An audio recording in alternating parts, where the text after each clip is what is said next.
You're listening to the Future Tech Podcast with Richard Jacobs.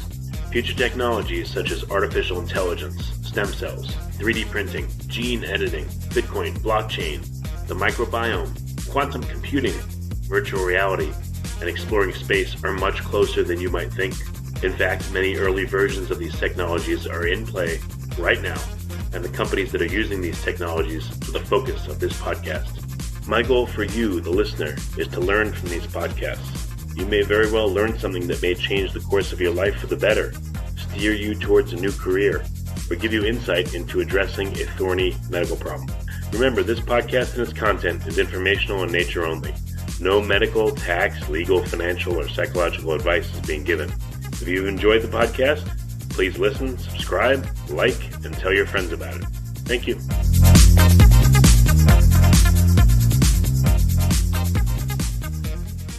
Hello, this is Richard Jacobs with the Future Tech and Finding Genius Podcast Network. I have Ben Atkinson. He runs a podcast called the Functional Health Podcast. He's also a nutritionist. His website is functionalhealthinfo.com. And we're going to be talking about what functional medicine and functional health means. So, Ben, thanks for coming. How you doing? I'm very well, thank you. Thank you so much for having me on the show, Jacob. Richard, sorry. I really appreciate it. Yeah, no worries. Apart from getting your name wrong straight away, that's a good start.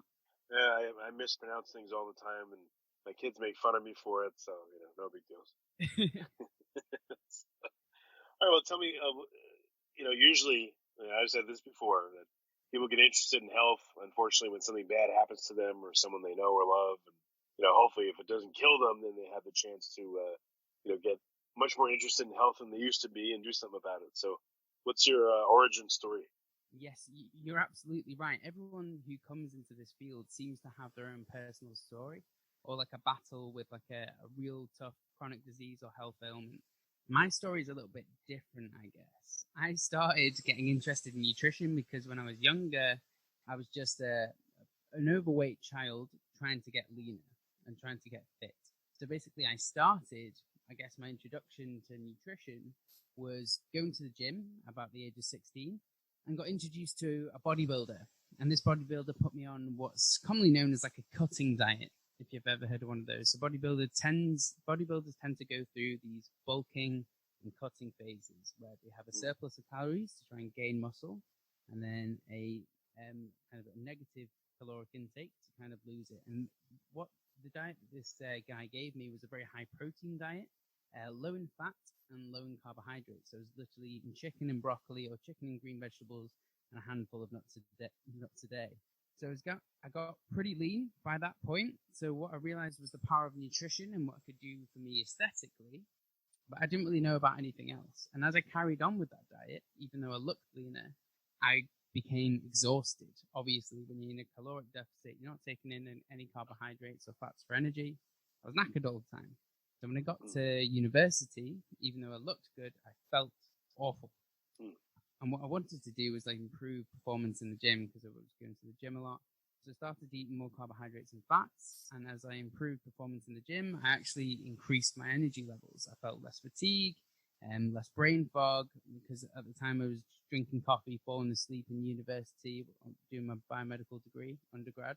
And then really realized the power of nutrition then. And the more I researched into it, the more I realized nutrition has a role in not only helping you function aesthetically or helping you look different, but actually how you feel and how your body responds to the environment around you, including the prevention of illness and possibly even helping to cure or working in collaboration with medicine and conventional medicine to help restore health from the most chronic diseases and some of the most common ones as well, such as like high cholesterol, high blood pressure, things like that.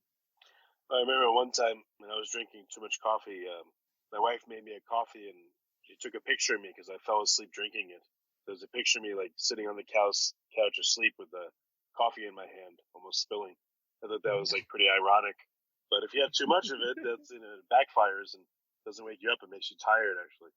Yes, exactly. And that's the kind of thing that I was experiencing.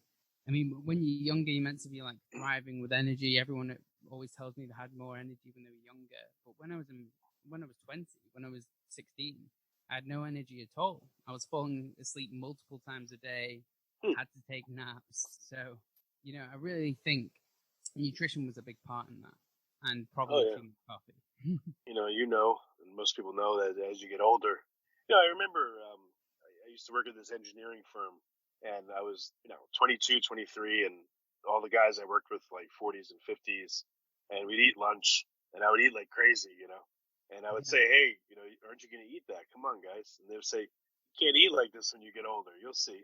And I said, yeah. And I would eat their food. And then now that I'm in my 40s, I realize, yep, they're right. Because I eat, less than half of what I used to eat, but it's still not easy to, keep it a good weight. Yes, you need to be more careful. Yeah, I understand that. So, it sounds like you just didn't go in for, basic nutrition. You kind of went above and beyond. Is that what you did? Like, what was your nutrition journey? You first did this high protein, like cutting diet, but then it sounds like you got more sophisticated. So, what did you do from there? So, I guess through my biomedical science degree, I kind of understood the biochemistry of like why certain foods were healthy, quote unquote, healthy for you or beneficial for your health, and then got to understand why certain diets were beneficial for someone's health, but not necessarily beneficial for someone else's health. And that's when it really like hit home. I was like, I need to study this. This needs to be part of my life. So I went to go do a master's at King's College London. And kind of dive deep into what foods work for different people and kind of the idea. And from there, actually, I met a bunch of people, doctors and nutritionists and dietitians and nutritional therapists in different fields, and realized that they all have kind of efficacy in treating certain illnesses or certain conditions, but they come at it from different modalities. So that was really interesting for me and from a functional perspective as well. The idea that there's a lot of separation right now in the medical field, and we need to change that so there is not separation but synchronicity. People need to work collaboratively together to kind of get the best health outcome, and that's where I went with that. I started studying these kind of health practices, and that's where it brings me to where I am today with the podcast and the people I meet and what inspires me to move forward. So where have you landed? Do you have private clients that you consult for, or is it more of like your own personal journey and the podcast just informs you about different approaches? Yes, exactly. The latter more than the former. So I've seen family friends and things like that, but I don't have personal clients myself, although a lot of people ask me now due to the podcast, and it's something which I'll probably consider doing.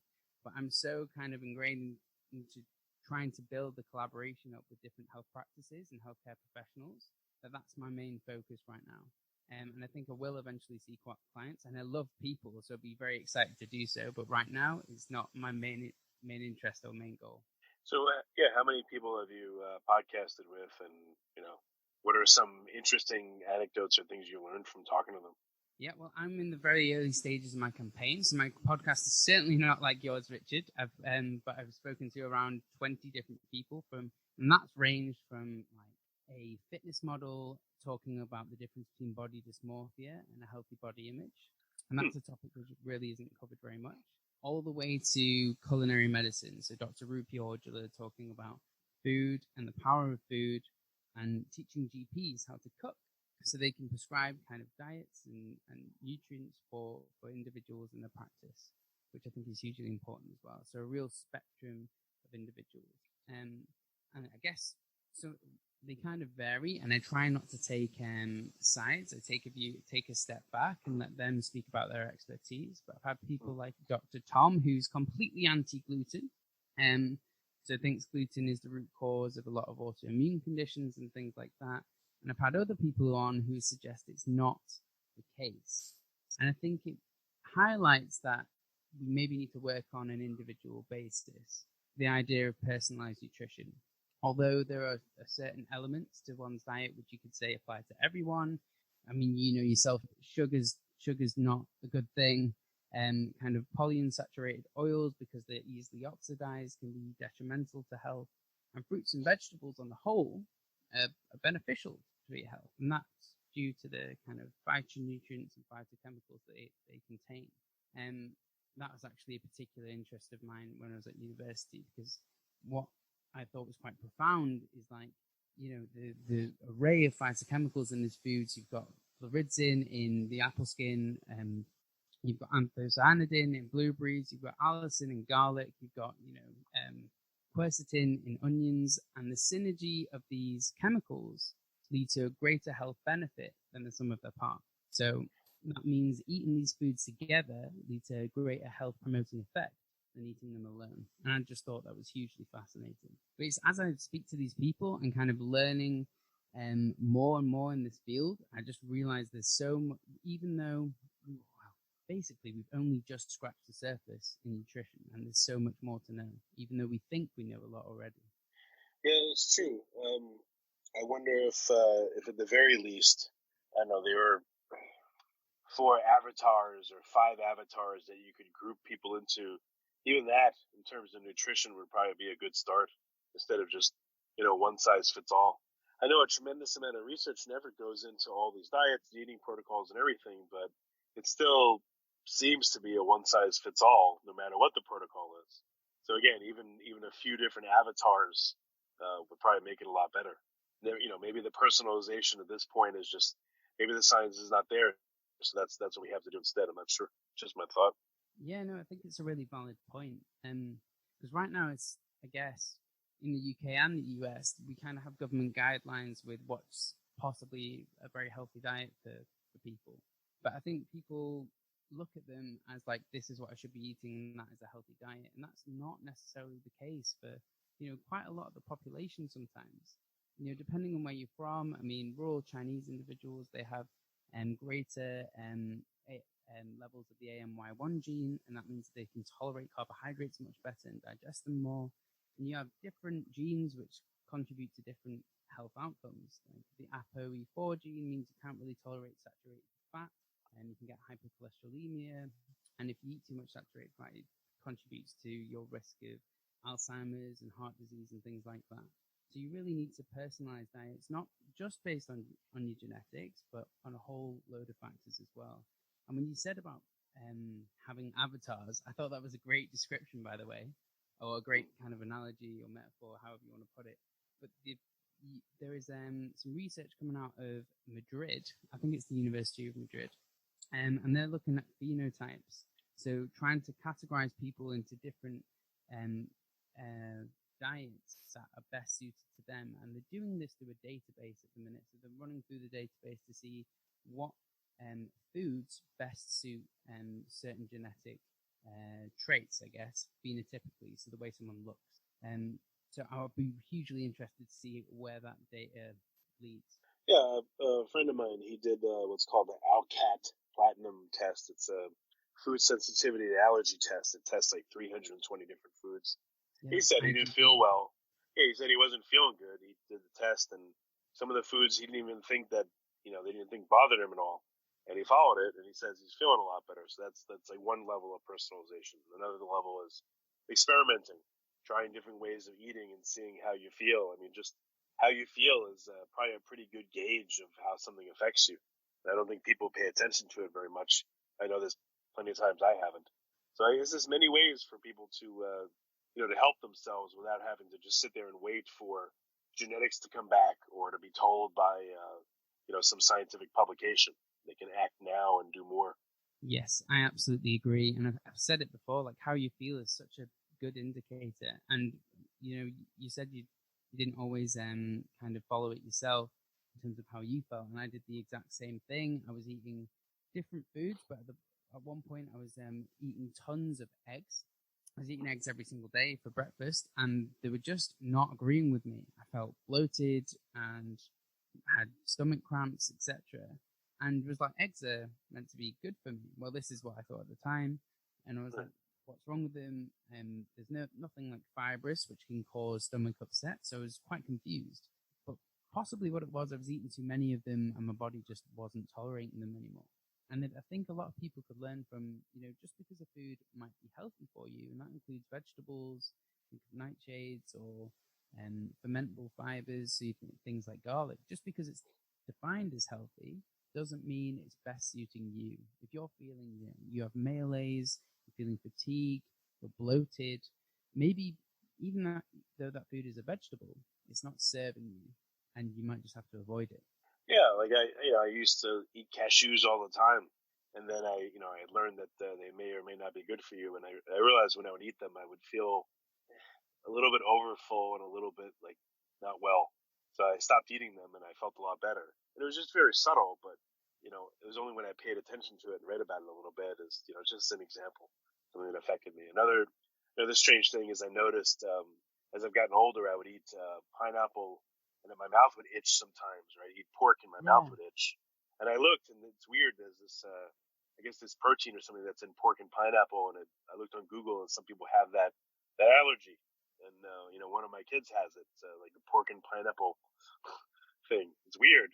So I only have cooked pineapple if I'm going to have it, and pork, it depends on the cut. But if I get the wrong one, I know immediately my mouth itches like crazy. So it's just strange what happens, and some things seem to affect you all the time, and some things only crop up after a period of time. It's just interesting. Yeah, really, really interesting. And I think it just highlights your point that people need to pay attention to what works for them. Just out of interest, what is it in? Because I thought it was bromelain, which is the enzyme in pineapple which helps to digest protein. I thought people were reacting to that, but I'm not sure it's in pork. So it might be something else. You've got my brain going off on one now. I'd have to look it up. Maybe that's something that we can put in the show notes. Yeah, it's something to look up. But again, I definitely have it's an uncommon food allergy. Yeah. Yeah, I don't know. We'll look it up in the show notes and stuff. But again, what I found, like I said, is testing and asking questions, and maybe not being married to, let's say like I don't know, someone tells you to go keto, Yes. and all the science and everything sounds reasonable, and you start it and you give it a fair shot, you give it a few weeks, and for some reason you're just doing terrible on it. Don't think, oh, there's something wrong with you. Like, maybe stop, maybe go halfway, try something different. I mean, that's. Again, these are just recommendations. Like, it's a common sense, but listen to your body and really pay attention to it and see what it's doing to you. Like I used to have caffeine up until midnight, and I thought, oh, I could have caffeine at midnight, go right to sleep. But again, as I get older now, if I have caffeine after a certain time, and it's getting earlier and earlier, unfortunately, my sleep is just like horrible. I wake up a million times, and so I've realized just by paying attention to things, you can learn a tremendous amount. Yes, absolutely. And just to add to your point before, the test that your friend did, that's not always accepted conventionally. I think it's very useful clinically, but some people kind of dislike it. And you mentioned the elimination diet, and that is something that people can do. I normally recommend they do it under the supervision of a health practitioner, whether it be a doctor, dietitian, or nutritionist. But that can be really good for people, eliminating common allergens and then reintroducing them to see how they kind of react to that food. And we can really highlight some key ones. But like one which I guess like an easy thing that people can do as well, which I recommend quite a lot for people, is just keep a food diary. Now it can sound really onerous, but it could just even be notes on your phone. And just if you eat a food and you feel not good afterwards, you might be bloated, tired, or have a certain level of brain fog, maybe just jot it down. Ate this meal, cabbage with rice and whatever. And it could be something in there which wasn't serving you, or the combination of things which weren't serving you as well, such as FODMAPs. There's fermentable fibers that can ferment in your gut. If you have too many of them, for some people which are sensitive, it can cause a reaction. So it's really good to kind of gauge what works for you as well. Yeah, no, definitely. Any testing that you found that you think would be super useful to have done? In terms of testing, I guess that's really individualized as well. I mean, you can get really geeky about it, like I tend to do, and I kind of measure my blood levels of things all the time. But I say all the time, quarterly. So in terms of like omega-3, omega-6 balance in your blood, that's kind of quite an easy test to get done. There's a lot of companies which do it now. I'm not sure the ones in the US which are available, but there's a couple of companies in the UK. And in terms of other tests, I wouldn't suggest there's ones which are necessary. Apart from if you think but for people which are considered healthy and maybe just want to kind of adapt their diet, they're not really ones which I would suggest. I mean, there's ones, like DNA testing and things like that if you really want to get into the nitty-gritty of things. But again, they're not really well accepted. They're just really interesting. So if you have money and a little bit of time and want to do your own research, then they can be really nice to do. You can get your DNA tested. There's one like 23andMe. There's a few other companies now like DNA Fit. I believe that's global. And other ones as well. And you can kind of see your ancestry is quite cool just to see where you're from and things like that, but less to do from a nutrition point of view. Yeah, one thing, you mentioned you have your blood done quarterly. Every 6 months I'll have, luckily I have a concierge doctor, so I get a big discount on the testing, which is something for people to look into. If they want to do this testing, if you have the right doctor, I mean, you can get it much cheaper than it normally would be. So I get, 100 something blood markers tested every 6 months. And then, I put them in Excel. And at first I look to see what's high or low, and then I try to supplement my way back to, the right level. But, I put them in Excel and chart them and see what they're doing. And even to my doctor, he's like, wow, that's a good idea. I was like, I mean, it's a good idea. It's obvious. Don't you want to see how they change? What's wrong with you, But to him, it was like this big revelation, which I thought was funny. But that's something that you can do too, quarterly, or anyone can do, even if they do it just once a year. They could look, but more frequently than that would probably be helpful. Yes, absolutely. I mean, I guess there's some common ones. Now you said like 100 markers. I'm just thinking of really common ones, which are probably really important to get done. So folate, vitamin B12, and vitamin D. They're normally really readily available to people, and they're just hugely important for cognition, brain health, and vitamin D is hugely important. It kind of activates and controls over 1,000 genes in the human body. And making sure you're in a good reference range, or the recommended reference range for that. A lot of people recommend the upper limit, and I believe that's 100 nanomoles per deciliter, but I'll have to check the UK values. Don't quote me on that. But they kind of recommend the upper limit for various different reasons, kind of reduction in cancer risk and things like that. But that needs to be fully defined, I believe. And that's a really good one to get checked for everyone. But the 100 markers and kind of supplementing to correct them, that does seem obvious, doesn't it?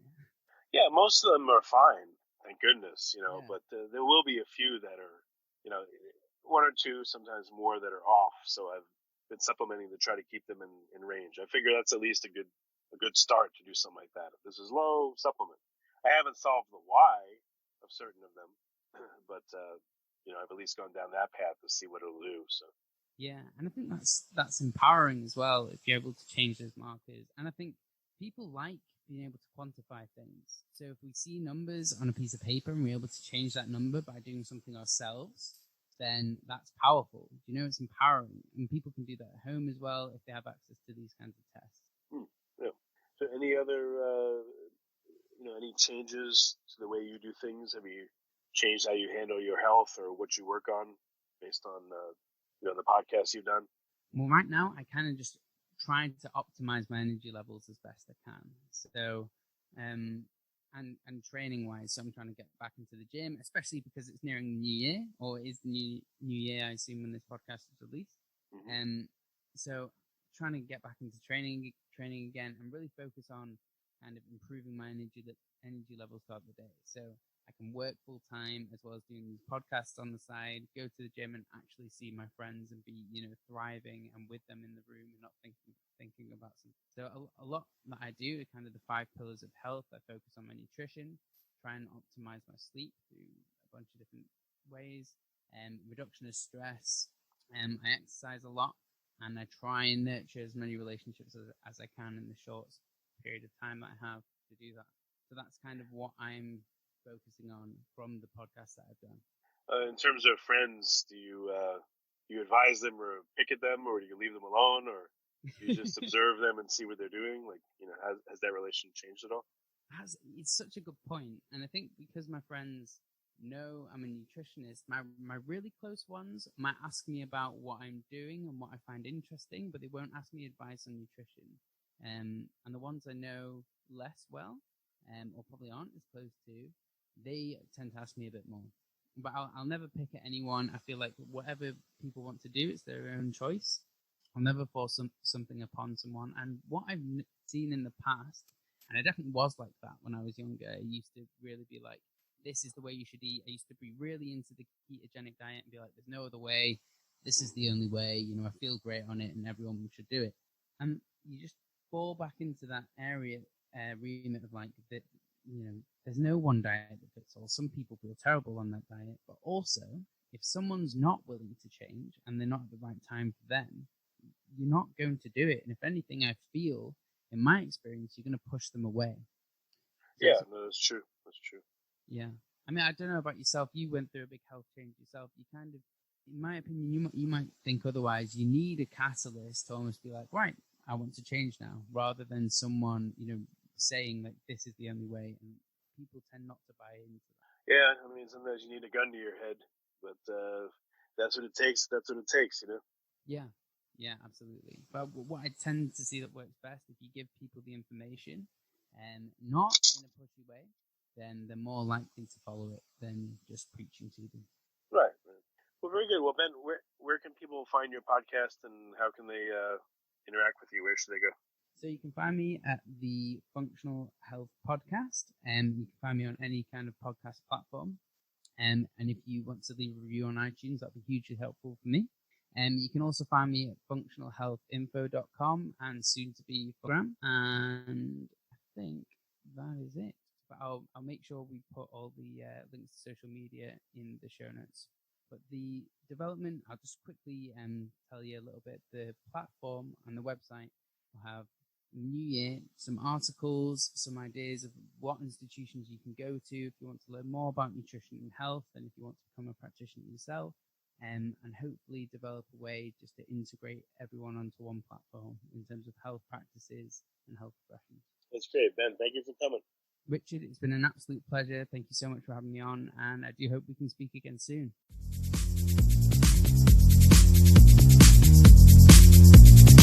You're listening to the Future Tech Podcast with Richard Jacobs. Future technologies such as artificial intelligence, stem cells, 3D printing, gene editing, Bitcoin, blockchain, the microbiome, quantum computing, virtual reality, and exploring space are much closer than you might think. In fact, many early versions of these technologies are in play right now, and the companies that are using these technologies are the focus of this podcast. My goal for you, the listener, is to learn from these podcasts.